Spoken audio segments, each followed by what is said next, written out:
श्री नर्मदा दर्शन या पुस्तकाचे लेखक रेवाशंकर नर्मदा प्रसाद उर्फ दिनकर जोशी यांनी प्रचंड कष्ट करून 2005 ते 2014 या कालावधीत पायी परिक्रमा केलेल्या मैयाच्या भक्तांना एकत्रित आणून त्यांचे विचार, त्यांचे अनुभव, त्यांच्या अनुभूती, परिक्रमेतील त्यांच्या वाट्याला आलेली सुखदुःखे याचे एकत्रित संकलन करून हे पुस्तक प्रकाशित केले आहे. त्याचा उपयोग नवीन परिक्रमा करणाऱ्यांना प्रेरणादायी तसेच मार्गदर्शक होत आहे. या पुस्तकाचे वाचन आपण क्रमशः करणार आहोत. दत्तोपंत देशपांडे अमरावती. आज आपण यांचा अभ्यासणार आहोत. नर्मदा परिक्रमा एक विद्यापीठ. दत्तोपंत देशपांडे अमरावती. 1960 ला माहिती मिळाली की परमपूज्य संत पाचलेगावकर महाराजांनी पूर्वीच्या जन्मी नर्मदा प्रदक्षिणा केली आणि त्यांची भेट ओंकारेश्वरी श्री परमपूज्य वासुदेवानंद सरस्वती महाराज नर्मदा तीरावर भेट झाली होती. मला संत परमपूज्य पाचलेगावकरांचा अनुग्रह असल्यामुळे श्रींच्या प्रेरणेने नर्मदा प्रदक्षिणा करण्याची प्रवृत्ती झाली. मी 10 वर्षापूर्वी नर्मदा परिक्रमेला जाण्याचा संकल्प केला. मात्र प्रत्यक्ष परिक्रमा कार्तिकी द्वादशी दिनांक 18 नोव्हेंबर 2010 ला परिक्रमेस निघालो आणि परत आलो 15 मार्च 2011. एकूण 115 दिवस. सुमारे 10 वर्ष हा विषय मनात घोळत होता. माझे वारीतील श्री नर्मदा प्रसाद ढाणकीकरांची फार जवळून परिचय झाला. तेव्हा ते भेटत असताना नर्मदे हर म्हणून नमस्कार करीत होते.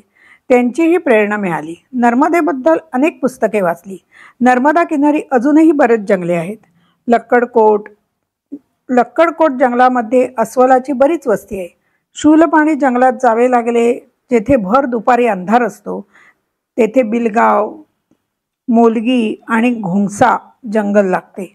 त्यानंतर 60 किलोमीटरचे सीताबन घनदाट जंगल लागते.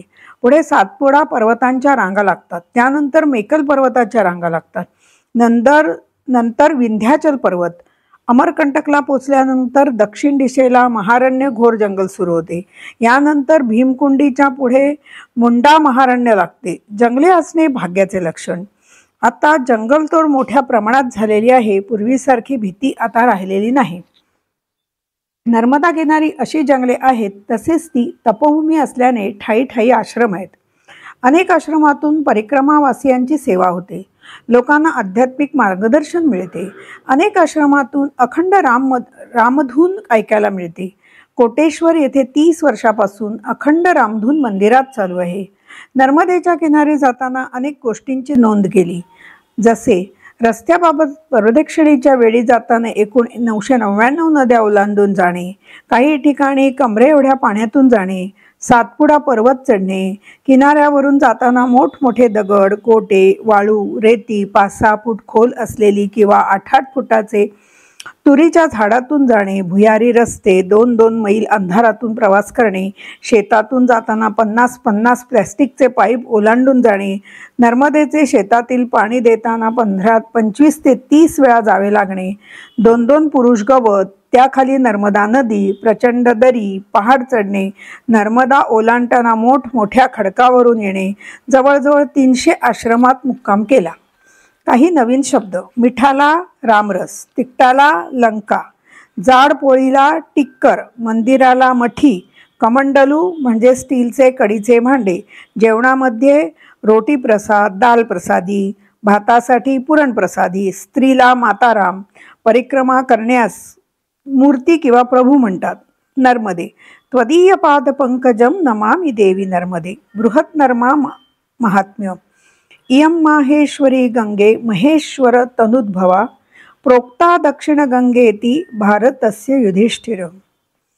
जाह्नवी वैष्णवी गंगा ब्राह्मी गंगा सरस्वती इयं माहेश्वरी गंगा रेवा नास्त्यत्र संज्ञया. स्कंदपुराण रेवाखंड. स्कंदपुराणात 236 अध्याय नर्मदा पुराणाबाबत आहेत. नर्मदा व तापी 2च मोठ्या नद्या आहेत ज्या पूर्वेकडून पश्चिमेकडे प्रवाहित होतात. नर्मदा नदी पश्चिमाभिमुख असल्यामुळे तिचे उजवे अंग उत्तर तट आणि वामांग दक्षिण तट ओळखले जाते. सर्व नद्यात नर्मदा नदीचीच अशी एक महिमा आहे की तिच्या नावाबरोबरच सर्वदा तिच्या पित्याचे देखील नाव घेतात, म्हणजे नर्मदे हर. नर्मदेहरचा घोष करतात. परिक्रमे दरम्यान जे अनुभवले ते सांगण्याचा प्रयत्न करतो. लखनगिरी महाराज 80 वर्षांचे. यांनी 20 वर्षांमध्ये लुटमार प्रकार आदिवासी यांना समजावून बंद केला. शूलपाणेश्वर जंगलात घोंगसा आश्रमात त्यांची भेट झाली. त्यांनी जेवण दिले. कुलेश्वर महादेवी कुटी श्री नागा कामनादास कुलिग्राम यांचेकडे गांजाचे झाड होते. ते 3 पिढ्यांपासून लुटण्याचे प्रकार करीत होते. असे असता त्यांचे घरी मला चहा देण्यात आला. परिक्रमेदरम्यान सूर्यमुखी कुटीत गेलो. येथे नर्मदा नदीवर पूल आहे. तेथे सूर्यमुखी हनुमान मंदिर आहे. तेथे मुक्काम केला. त्या ठिकाणी साप परिक्रमावासी बरोबर होता. या आश्रमातून बाहेर पडताना एक काळा कुत्रा आम्हाला पोचवण्यासाठी 15 किलोमीटर पायी चालला व सायंकाळी 5 वाजता परत गेला. त्यानंतर नर्मदा सेवा आश्रम ट्रस्ट गुजराती बाई मराठी भाषा येत होती. पुढे अर्ध्या किलोमीटरवर प्रभू रामचंद्रांचे तपस्या मंदिर पाहिले. त्यानंतर 5 किलोमीटरवर हनुमानाने तपश्चर्या केली. हनुमंतेश्वर महादेव मंदिर या नावाने ते ओळखले जाते. पुढे पोईचा हे गाव होते. इथे जंबुवंतांनी तपश्चर्या केली. येथे पुतेश्वर महादेवाचे प्रसिद्ध मंदिर आहे. इथे एक गोष्ट ऐकली ती अशी. परिक्रमा करताना एका संन्याशाची नजर एका राजाच्या सौंदर्य संपन्न मुलीकडे गेली. त्याने तिच्याशी लग्न करायची इच्छा राजाकडे केली. परंतु राजाची मुलगी म्हणाली, तुम्ही 15 दिवसांनी मला भेटा. नंतर तिने नको त्या वस्तू भक्षण करून तब्येत खराब केली. शरीर अत्यंत कृश झाले. चेहऱ्यावरची लाली गेली. ती निस्तेज झाली व तिचे सौंदर्य नाहीसे झाले. 15 दिवसानंतर संन्याशी तिच्या घरी आला आणि म्हणाला, तू ती नाहीस. या प्रकारे त्या मुलीने त्याला वाईट नजरेपासून दूर ठेवले, वाचविले. परिक्रमेदरम्यान मिळालेल्या माहितीच्या आधारे काही गोष्टींची नोंद करतो. मांडवगड येथे आश्रमात चतुर्भुज प्रभू रामाची मूर्ती 4 हात असलेली पाहिली. त्रेतायुगातील पाण्यातील सेतू मोठा दगड मोठ्या पातेल्यात तरंगताना पाहिला. त्याचप्रमाणे 1769 ते 70 भक्त रघुनाथ दास पुणे परिभ्रमणात मांडवला आले. त्या ठिकाणी प्रभू रामाने प्रत्यक्ष दर्शन दिले. धार राज्य राजमाता सक्कूबाई पवार संत स्वप्नामध्ये विशिष्ट जागी खोदले असता प्रभू रामाची 4 हाताची मूर्ती मिळाली. वैशाख शुक्ल पक्ष गुरुवार स्वाती नक्षत्र विधिवत स्थापन केली. परिक्रमा करताना नर्मदेकाठी एका आश्रमात पोहोचलो. जयंती मंगला भद्रकाली मंदिरापासून एका साधूने गुहा पाहण्यास नेले. कठीण रस्ता. जंगलातून मोठ्या पहाडातून जात होतो. त्या बाजूला जटाशंकरी नदी वाहते. गुहा पाण्यास गेलो. तेथे थंडी भरपूर होती. ती भैरव बाबांची गुहा आहे. नदीकाठावर स्टीलचे ताट घेऊन 20-25 प्रकारचे गरम गरम पंचपक्वान्न भोजन मिळाले. गरम पुऱ्या, मटर पनीर, भजे, भात, वरण, चटणी, खीर आग्रहाने वाढणे. दुपारी पुढील प्रवासास लागलो. तिलवारा येथे नर्मदा स्नान आणि सियाराम बाबा 119 वर्षे साधूंची भेट झाली. देवगाव बुढीमा येथे नर्मदा बुडनेर संगम स्नान केले.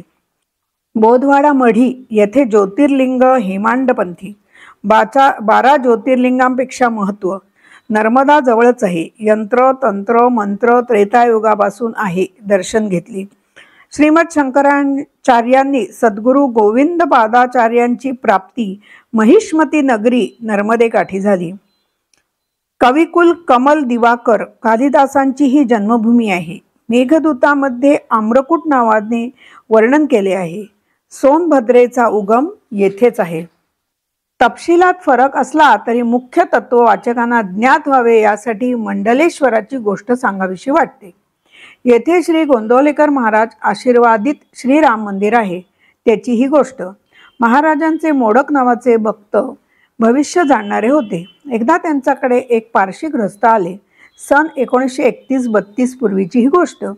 त्यावेळी त्या पारशाचे रुपये 72,000 चोरीला गेले होते.